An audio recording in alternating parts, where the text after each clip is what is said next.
Welcome to Alive on One. My name is Stephen Maddox. Today I'm here with Stephen Bork. How's it going? I hear the dice jingling. I know, right, we're ready. Today this is going to be our first episode of our Turn Zero stuff, where we're just going to roll our lists up and actually have the start of the game and kind of setting up the game, I guess you could say, and then talk out why we bring what we brought on each mission setup. Yeah.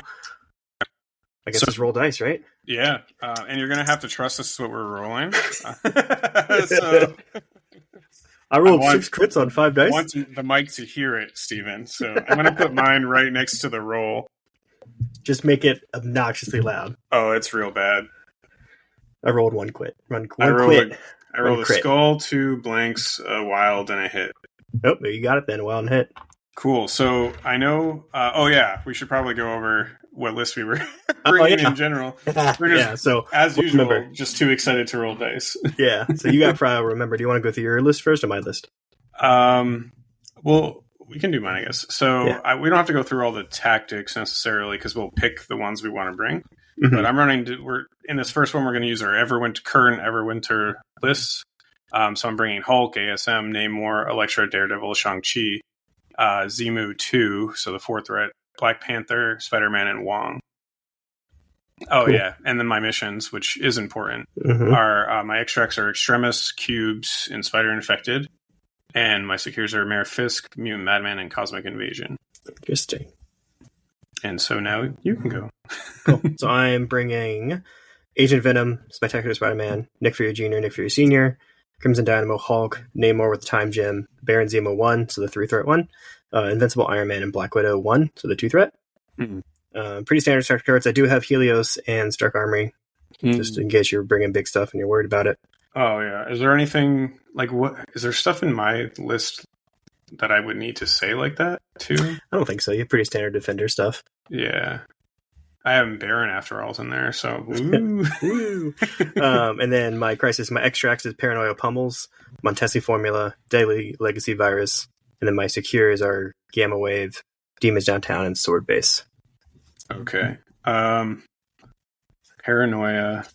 I'm trying to picture. So I'm not necessarily. I always look at people's cards. So I know. I got my cards out of my bag to put down in front of me. Oh yeah, I should do that.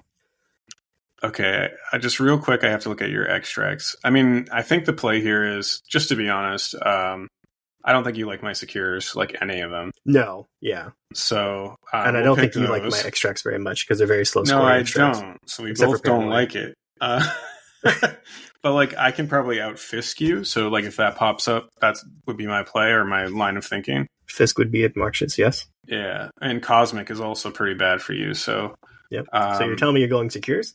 Yeah. Let me just do the Jarvis thing where they randomize which ones. Yeah, and I'm gonna do the same thing for my extracts. Okay, I got Mutant Madman. I got Deadly Legacy Virus Cured. Let me just look up what that is. Yeah. Visualizing the map layout. Mutant Madman. So this was that's the pay to flip one, right? I actually am going to give full credit here to that episode that they had on Danger Room with the local. He's relatively local to us. Jin's teammate with Defenders. He talked about Mutant Madman and Defenders, and I love it. So there. And what was your extract again? Deadly Legacy Virus Cured. Legacy, okay. So that's across all the midline one. I think it's a C map. Oh man, I don't even know. If you hold all 3 of them, you get to explode and score 6 or 50 points in the. Oh, that's the criminal one where they used to like that a lot, at least. Mm-hmm. All right, cool. So we're playing basically in this weird 4. Kind of 4-cornered one. And so I get to pick if we're playing 18 or 19 threat. 19's really awkward for me. It's awkward for everybody. It's like the 16. Yeah. So we'll go 18. Okay. And I'm playing in Shield. 18 with that. Okay. Now we have to do math. I know. So apparently some of these episodes... So you said 18, right? Yeah, 18. Apparently some of these episodes will just be silence as we think. I know, right? Well, I can try to talk out. Yeah, I want to pick mine before I talk out why. Gotcha. Hope everyone's doing okay. Happy holidays to everybody. This will be a cool, fun format moving forward. We'll probably just throw these in, when we feel like it. So, 18 Daredevil. Man, fucking pay-to flips. I hate pay-to flips, man. They're annoying. You're welcome.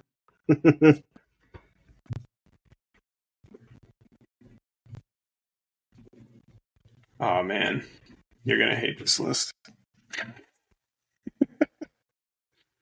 Okay. I have to so when I build lists, just a fun fact if you play me in person, well, I know Steven does, but for our listeners, when I build lists, I literally have to bring out my phone and throw in the calculator all the threat. I go to Jarvis and you go to the breakdown and you can select the characters that must be present, so it just does the math for you. I know, but I kind of like the whole. I just kind of like the whole. I don't know. I look at my, I'll look at my breakdowns when I'm first kind of building a list. Oh, ooh, we got a visitor. I'll look at the breakdowns, but basically once I kind of know, I can fit a 5 here, 6 here, 2 here. Then I'm sort of looking at more or less just what fills those slots. So at 18, I know I can bring certain combinations, and then I actually like to physically kind of write it down. Am I affiliate? 1, 2, 3, 1, 2. That is important. You kind of need that.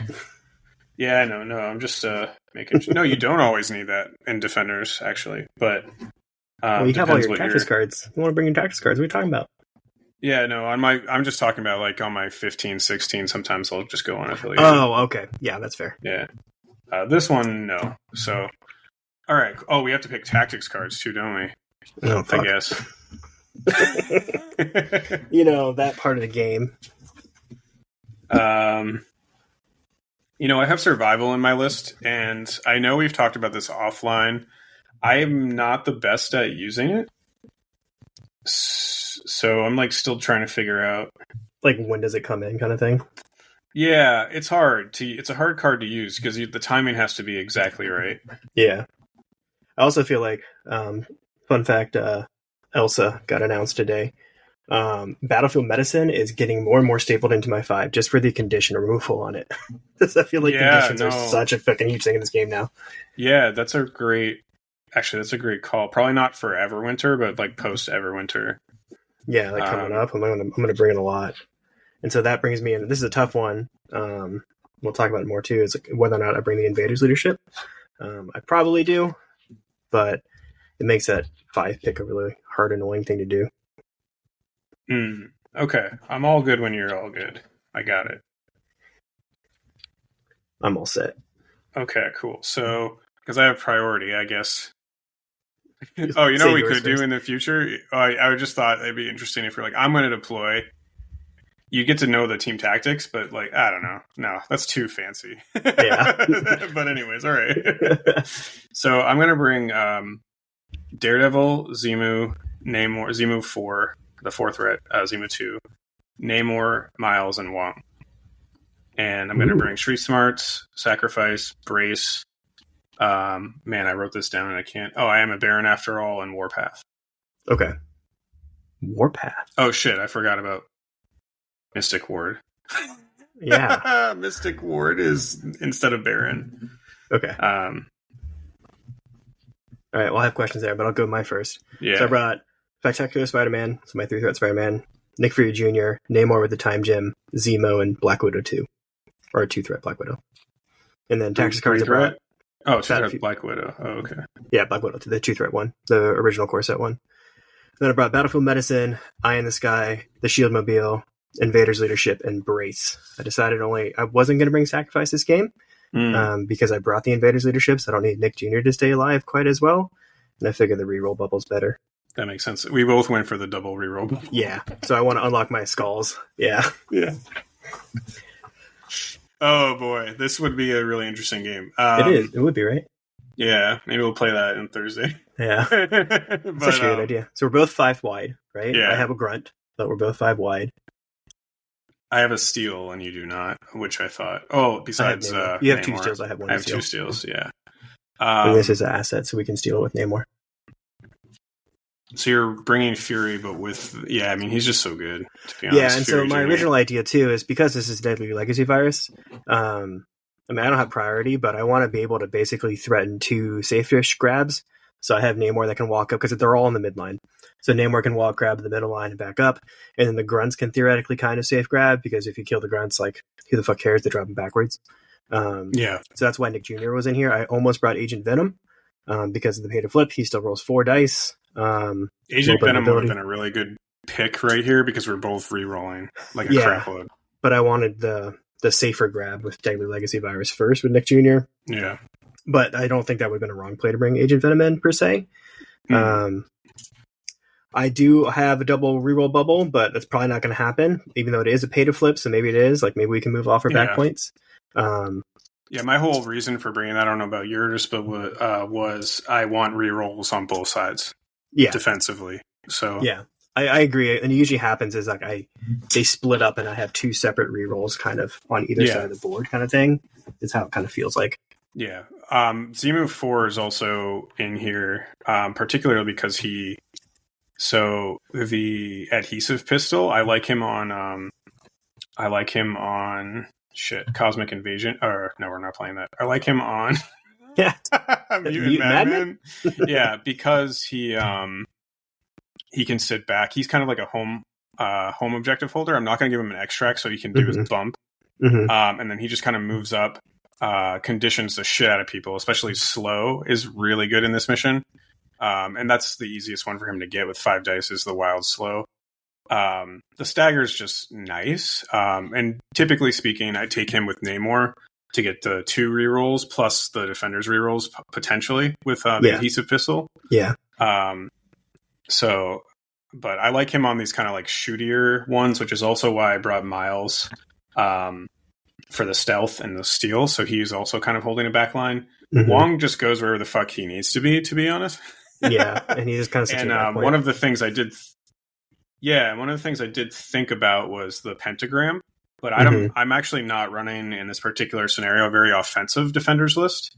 So that pentagram is sometimes useful to run away with Daredevil, especially with the long move, because if your opponent's like in the slightly wrong positioning, you can pentagram like turn 5 and then just run away with Daredevil. Yeah, behind the corner.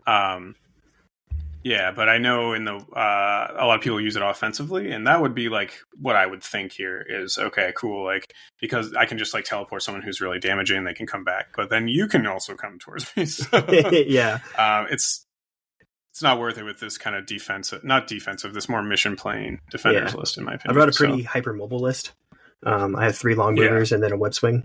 And that's also what Shimmer was for, is because for these B maps kind of thing, I like Shimobile later in the game to then pop forward and do something and like try to flip a point or things like that, especially with Nick Jr. because he's so fucking slow. Yeah, he is slow. But he's so worth it though. Yeah, I'm just thinking I like Spectacular in there. Black Widow obviously is great. She can tank Wong. You know what I mean? Well, maybe Wong is surprisingly resilient. I mean, we would just slap each other a lot in the backfield and not really do anything. And then I'd heal. Yeah, the deployment of this I think would be quite interesting because depending on when you drop your Namor, I would probably wait to drop mine because I won't want to see what extract you're across since you have priority and not put my Namor there. Yeah, I mean, the move with Namor would most likely be to double grab extracts because they're in the middle. Oh, I mean, if you did that, I think depending on where it was, I can charge with my Namor turn 1 because of Time Gem. I'd probably charge and fucking stagger your Namor first because I think that is a huge play when you're Namor versus Namor. It's who can get the stagger on the other Namor first. Yeah. Because I don't know, I mean... That'd be really funny, though, Do you think? I think that's the move, though. Is the opening is to you see, I get to see you put Namor down the middle. I go for the middle, and then I pivot to the non-Namor side and grab that extract. Yeah, that's true. I don't know. I would be hesitant. I guess it depends on my deployment, but I would be hesitant as you doing that because I can I have all range 3 attackers, so I can punish midline pretty easily. And so if you left your Namor on the middle, I'd probably try to kill him. Because that would be so that may not be the best play.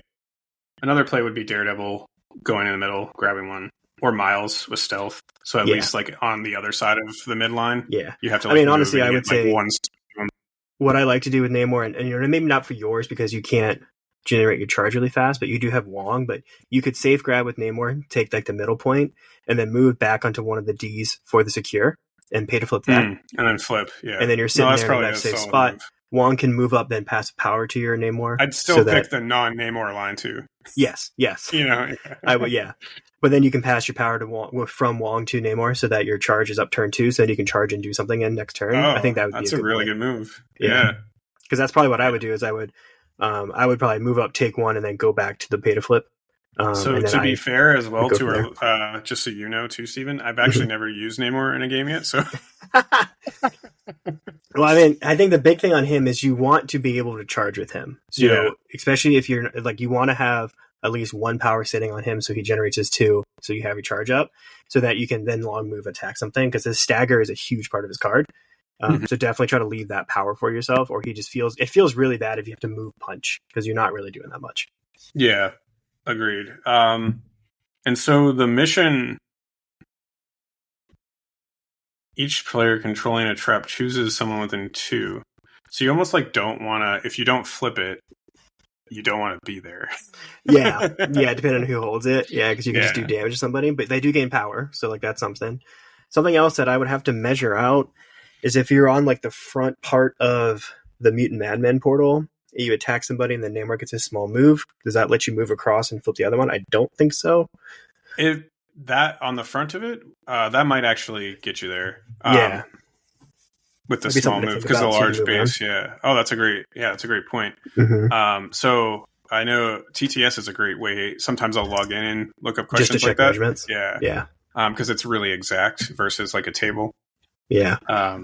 But yeah, so this would be a really interesting game. It would be. I would be down. You said to play this on Thursday. I think this would be kind of cool. Yeah, especially since kind of coming up, Steven and I are getting reps in for a pretty big tournament. So the Namor mirror is going to happen most likely. Yeah. So often. So and Namor Zemo, and you have Zemo 1, I've got Zemo 2, as well. So it's a little bit different, but it would be interesting to see how that goes as well. So yeah. Like part of me, I don't know. It's just really hard for me to fit another 4-threat in my list. Yeah. So I kind of went back onto the 3-threat.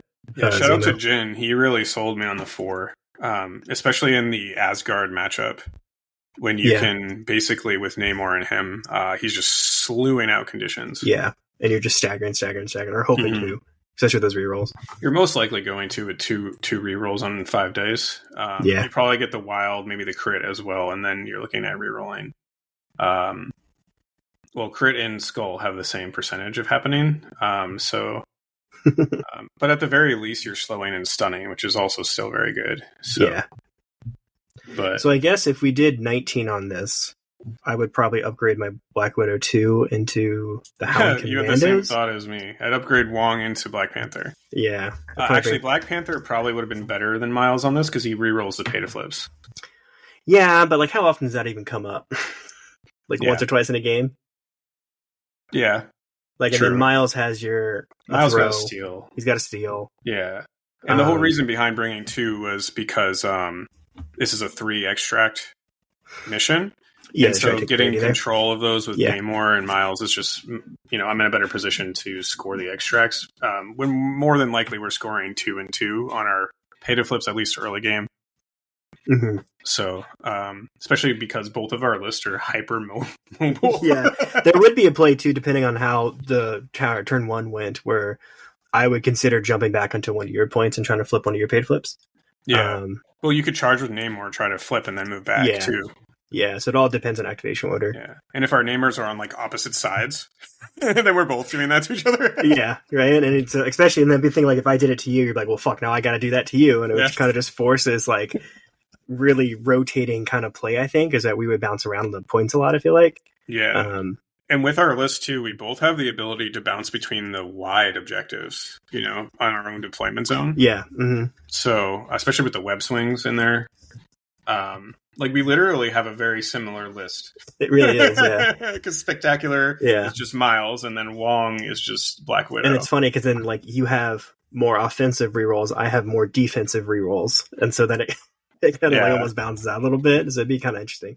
And that's actually something against defenders I need to think about too, is if Agent Venom should come in more often to turn off your rerolls on defense, but I don't know. I guess it depends.